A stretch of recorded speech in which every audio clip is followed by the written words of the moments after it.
the mindset of a great athlete, the mindset of a great salesperson, and the mindset of a great leader is that they are always working on the craft and we're never arriving. There's always more to get better at. There's always a way to improve.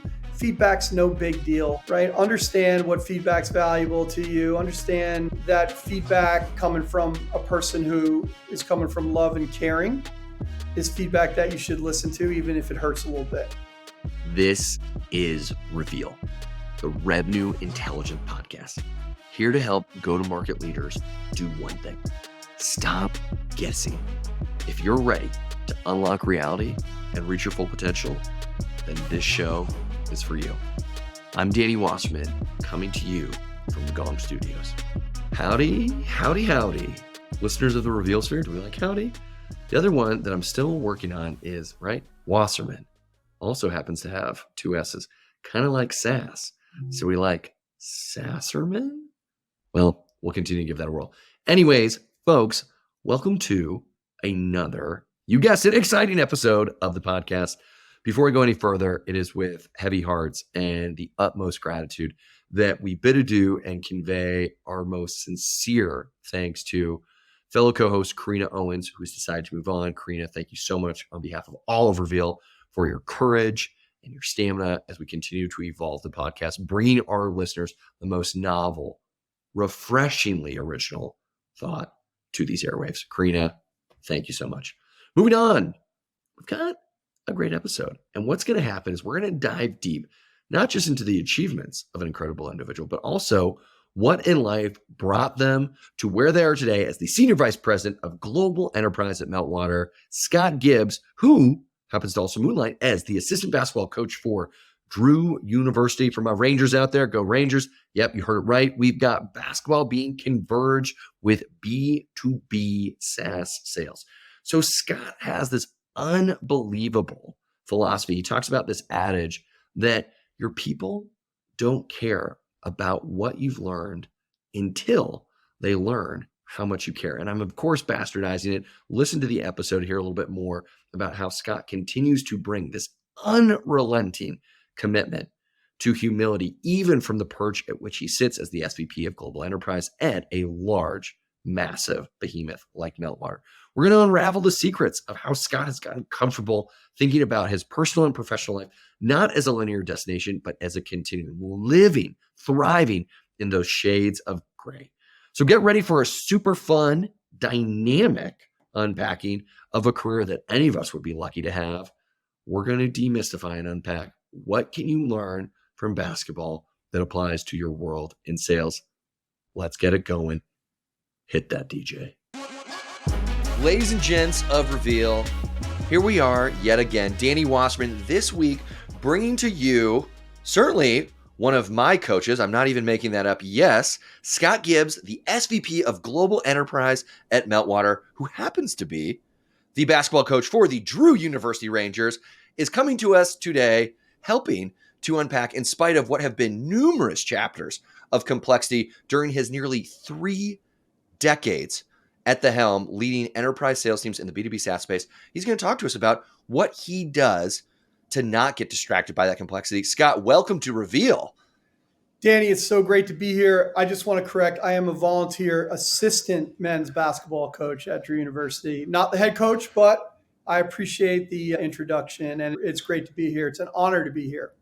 Well, we'll make sure that, now that Coach K has left Duke University, that this is just a stepping stone as you move further into the SEC, Scott. But really, really excited to draw parallels between, obviously, we've all in the world of sales drawn comparisons between sports and our profession. And that may, for listeners out there, cause you to roll your eyes or grimace like, oh, this is so predictable. But in fact, what I'm so excited for you to do today is to actually legitimize that, yes, while that may be oftentimes the case, you, as I alluded to in your intro, Scott, you've seen such complexity with over a decade at Cisco, seeing that beast grow. Then rewinding the clock, going to Tableau where it was much smaller, taking that through an acquisition, and now yet again going to a smaller, about 2,000 person company at Meltwater.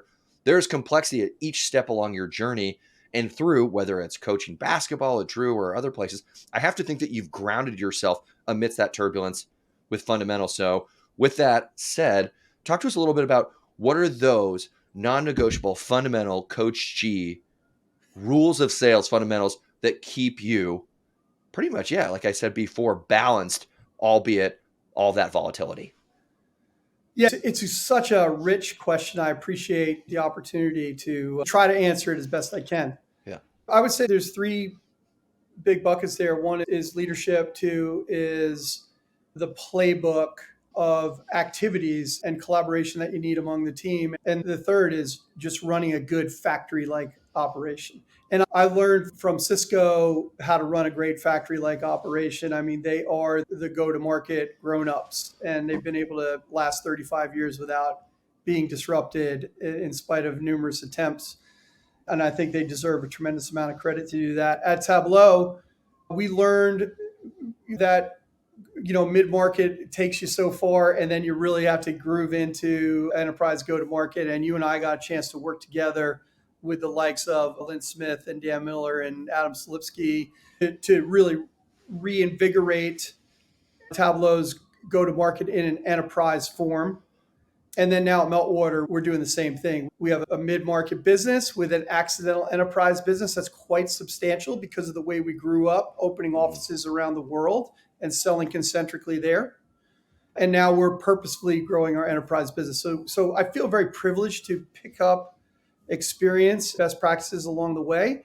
But all roads lead to just me becoming a leader every day, having a really good playbook for the teams to action on, and then running a factory-like operation. Scott, I love the factory analogy, and it immediately made me think, okay, Henry Ford, you have one job in the assembly line and you're going to specialize in that. And I think that yields scalability, that yields efficiency, but we also have to contend with more, dare I even say, unprecedented volatility and competition. So as you build this factory, do you compromise on agility, or you thread that needle where you want repeatability, but nonetheless, you don't want that repeatability to come at the expense of creativity or innovation? Talk to us about how you wrestle with those two paradoxical priorities.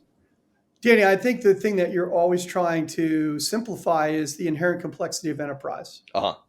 The customers are complicated. They consider themselves segments of one. There are multiple ideal customer personas within the enterprise, and successful companies normally have a number of platforms that they're trying to sell to a number of ICPs.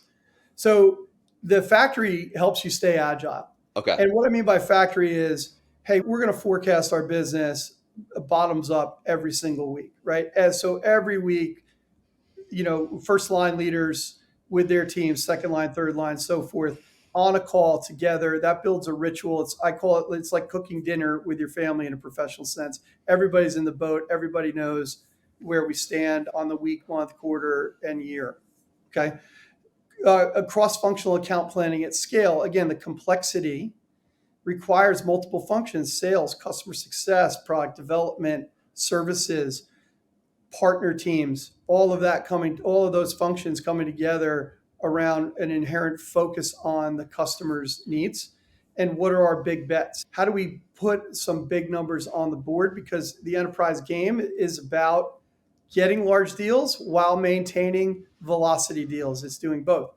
So getting that orchestration in place among the cross-functional team so that everybody plays their role on the account team.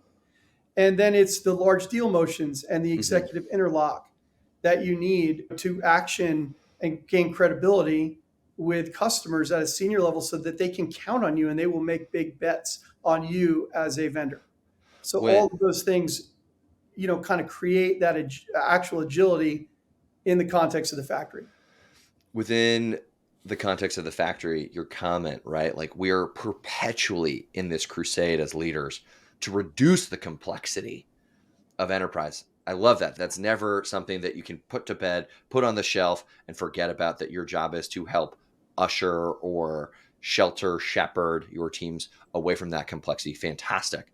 If we're talking to a basketball coach, it seems only fitting that we look at other sports figures who are masters at controlling the complexity or the pace of play.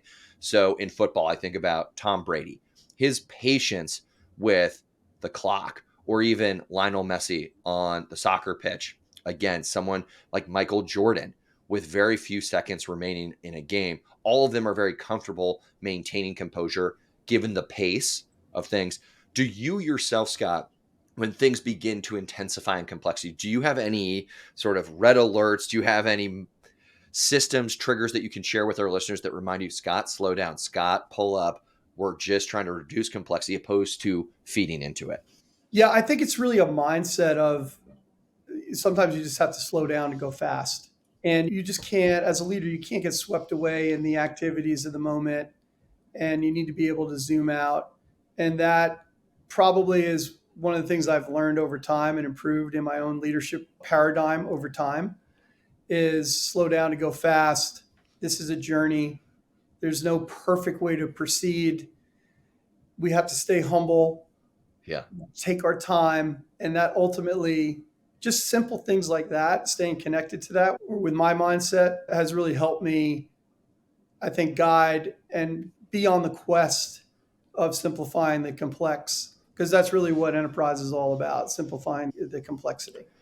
Was there a time in your career, perhaps being new to leadership years ago, where instead of slowing down, you actually maintained that pace or you contributed to the complexity, you compounded it, and that in hindsight, you're like, oh, that was a miss? Any stories that stand out as you're leading someone or a team, like, that wasn't the right move? Can you tell us a little bit about maybe when you stepped in it? Yeah, I'm still stepping in it, Danny. Yeah. Right. I mean, we never arrive as leaders. And I'll give you a specific example. I had a leadership coach at Cisco, and I was struggling with just acquiring my teams. Yeah. And I think that I would say that there was a pivot point where leadership coach told me that I was a 6 to 10 thinker. So that if there's 10 steps to solving a problem, I kind of wake up on number 6. And this isn't a statement about, oh, I'm smarter than everybody else at all. It's just that I just happen to wake up on number 6 often. And if there are others on the team that are at 1 and 2, I need to slow down and make sure that I take the extra time to allow the solutions and the scenarios to conjure up among the team. And that piece of advice is incredibly valuable. And I think I've packaged that advice with a sense of humility that I've developed over years of coaching kids at all ages, and who really help you look in the mirror. And I think it's helped me a great deal. But to this day, I go home. We're working on a big enterprise transformation at Meltwater, and I go home and I reflect on, hey, did I ram that too fast, or did I go too quickly? Should I have done this or should I have done that? So I'm always searching and never arriving. And I would say that's a big piece of my mindset now. Really helpful. And thanks for being so candid with that 6 to 10 lesson that remains timeless. Thinking about what you bring to the basketball court as an assistant coach at Drew, is there anything that so directly relates to tactics, ways of developing, coaching, managing at Meltwater? I'm thinking, oh, okay, what's the equivalent of running suicides for a sales team when, they're not conditioned? Or when you think about, okay, how many free throws do you have to hit at the end or before every practice? Is there any direct comparison? I think people love analogies so much because for you, Scott, as the SVP of sales, it is for so many of our listeners an aspirational role, but they can't even compute with the degree of responsibility, authority, complexity. But when you then put it into a context that seems more familiar, all of a sudden they're like, oh, okay, yeah, I get it. It doesn't seem nearly as unattainable or abstract. So anything that directly compares between basketball and running a global sales team? Yeah, I think that the mindset of a great athlete is that they're always working on their craft. Mm-hmm. The mindset of a great salesperson is that they are always working on their craft. And the mindset of a great leader is that they are always working on the craft, and we're never arriving. There's always more to get better at. There's always a way to improve. Feedback's no big deal, right? Understand what feedback's valuable to you. Understand where there might be some control dramas and maybe you don't want to take that feedback, but understand that feedback coming from a person who is coming from love and caring is feedback that you should listen to, even if it hurts a little bit, right? It's just no big deal. And that's something that I've had to dismantle really in myself over years. I think I'm in a good spot and have been in a good spot with that for a long time now. But I would say that's probably one of my key leadership values is stay humble. It's a journey, and that feedback's no big deal. And then when we seek it about how we can get better, and it speaks to the best friend that Gong is to salespeople, because it allows you to get coached. It allows you to reflect. It allows you to bring some other people into the fold to say, hey, should I have said this or should I have said that? No different than, hey, how are the mechanics of my jump shot? How am I moving my feet? It's really no different. It's a craft. It's really like for a leader as well, there's leadership moments when you are at a fork in the road. Mm-hmm. And what do I say? What do I do? How do I impact the teams that I'm leading? Why are people following me? These are things that are part of just a journey and a craft that we just need to practice and get better on. So if we just practice, if we just treat it like practice, we're going to like where we are as professionals. Since we just heard from Scott about the importance of feedback, we're going to dive a little deeper into the data surrounding the topic. In a recent survey from Sales Management Association, organizations with an effective feedback process reported 14% higher revenue growth than those peers of theirs who had ineffective feedback systems and loops. Yes, not only is feedback as a gift, but actual revenue is at stake. So get this. This is your moment to ask yourself, does my team have a stellar performance review process in place? Do I intentionally take the time to listen to my team's calls so I can constantly be coaching and giving constructive, helpful feedback? The answer is no to anything but a resounding yes. Well, you've got some work on your hands. So with all that being said, prioritize feedback and not just making time to give it, but get really good yourself at receiving and listening to it. Let's get back to Sensei Feedback himself, Scott Gibbs, and hear more. This is now the second time in our conversation, Scott, where there's this idea mentally for you of the perpetual crusade. The perpetual crusade to reduce complexity in enterprise, or in this last bit, the perpetual crusade to get better, that it's never a destination. Were you always so comfortable in being in this infinite continuum? Because I think we all really index and gravitate towards structure and finality, and there is that destination. How did you sort of come to peace with something that you can never fully attain? Danny, the most impactful thing I've ever done is get into competitive coaching. Okay. As far as my leadership career, the Division III basketball season is, October to February, right? So it's very short. You're not allowed to be on the floor with the athletes beyond that. But coaching kids from, say, 7th grade into college, the thing that it does is force you to reflect about how coachable you are, right? If I'm coaching, I'm saying box out and rebound and do these things, and you're defensive about it, I may get into you even more. I may have to show you film. I may have to do things, right? The thing that teaches you and forces you to reflect on yourself is, that time when my boss said this stuff about what I'm doing to me, that maybe I was a little too defensive. Maybe I'm asking 15-year-old Danny to be coachable, to listen to feedback, and maybe I need to, walk the walk a little bit. Uh-huh. So you're in that mirror all the time when you're coaching. And then there's all the practical lessons that you take from coaching competitive athletes to the workplace. And then all of the practical lessons that you take from the workplace to the basketball court. And I would say coaches will say, hey, Scott, when you tell the athletes this is the way it is in the real world, like they really listen, right? Yeah. And when I come at professionals and I'm coaching them up, I can shoot them straight in a way that this is about your craft. This is about getting better. This is not about you. It's not about your ability as a professional. It's more just about getting better at your craft. And I think when that flows in the conversation and people know that you care and you come from love, they take the feedback. Mm-hmm. And if you're coming from a place where, hey, tell me too, it's no big deal. It just creates that open dialogue that is very productive. Amazing. Thinking about in the last decade, Scott, you've been in really domestic North American or regional centric roles, then you've gone to national roles. And now at Meltwater, here you are, the global enterprise sits within your purview.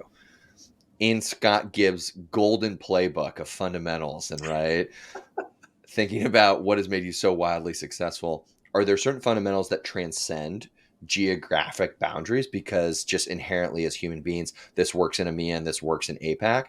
And then the same question, but are there also fundamentals that are best suited for a North American style of sales that would never fly as a fundamental based on the disposition of Europeans or Asians? That's an incredibly good question, and something I've learned a lot since I've had the privilege and experience of doing global deals with big enterprise in my career, but not necessarily directly managing and leading global teams. And so one of the richness about Meltwater is we are in 50 countries across 6 continents. Our platform is surfaced in over 200 languages. So that's a really rich, diverse set of sellers and customer success professionals that I have the privilege of leading at Meltwater. And there is a commonality, and it's an old coaching adage that says people don't care how much you know until they know how much you care. So that rings true whether you're in Singapore or New Jersey, right? Whether you're in Amsterdam or Japan.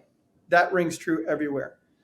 So I try to bring that to the table each and every day. Then there are specific approaches that we as leaders need to think about to connect with a team in EMEA versus a team in APAC, and even at a country level within those regions versus what we do in the US and Canada and LATAM. So as a leader, it's just part of the craft. You have to understand, you have to ask. I was in Tokyo over the summer. I spent time prepping with the teams on how I handle conversations with an interpreter. You just have to be, you got to bring your humility to the table and say, you know what, I don't know what works and what doesn't. I think I should just slow down so I can make sure I can go fast and serve the team in the best way possible. Amazing. Scott, certainly even in your time, you've borne witness to acquisitions that Meltwater has made. And going back to the idea of your job to continue to protect, shepherd, whatever it may be, preserve this factory. When you acquire companies, that's a new complexity. If we stick with the factory analogy, that's a new product line, that's a new assembly line, that's a different satellite, manufacturing facility.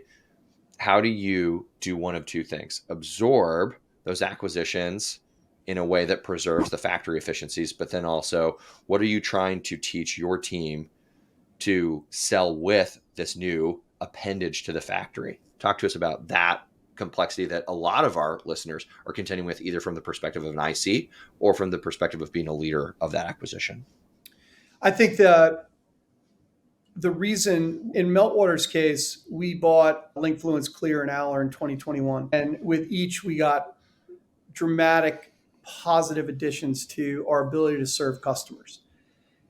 How that breaks down into a sales organization and a go-to-market organization where you're blending corporate marketing and product marketing and field marketing, customer success, technology, process, and people is really where the challenge is, but it's also where the magic can happen.